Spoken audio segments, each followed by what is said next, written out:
Kaya ito na yon guys. Ito na yon guys. Ang ano natin, ang history ng mundo. Ito na yung kabuuan. Kalsada na ito.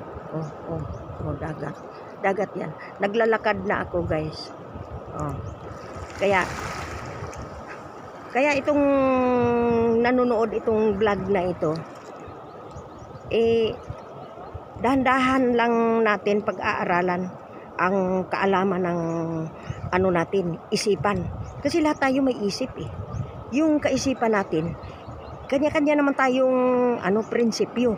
Pero ang prinsipyo ng pagtawag ng Panginoon, isa lang. Yung pagka-prinsipyo, kung ikaw ay pilosopo, pero kung nagtawag ka ng Panginoon, isa lang. Tingnan natin guys, mayroon na namang naliligo dito. Kasi nagbe-beach na sila. Nagbe-beach na. Naliligo na. Dito na yung uwak.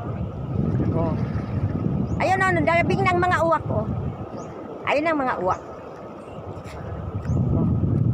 Nag-ano na sila ng pagkain. Ha? Yan na yung mga uwak Nagdala na mga uwak ng pagkain lumipad na. Naligo na ang sirena. Babalik tayo dito sa sirena guys. Ang sirena at saka sireno. Tapos na sila mananghalian Dugong na dugong. Dili na sireno. Si dugong. Ha? Sa'yo yan. Tanawa ang video sa igbo doon na may oras, ha?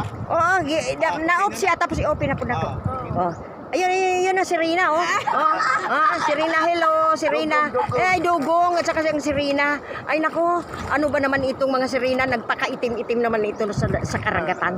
Mayroon pang isang Serena, nakatayo na ang Serena from LA. Nagpakita siya ba? Ano yan? Itong gihatan niya sa Sa iyo na yan. si Blue. Ay, Si Lady Blue. ay maganda yan. Yun ang ng tubig. Sa tubig ilagay mo. Ito na guys. Nanglangoy na ang dugong at saka sirena. Pwede ka ginawa.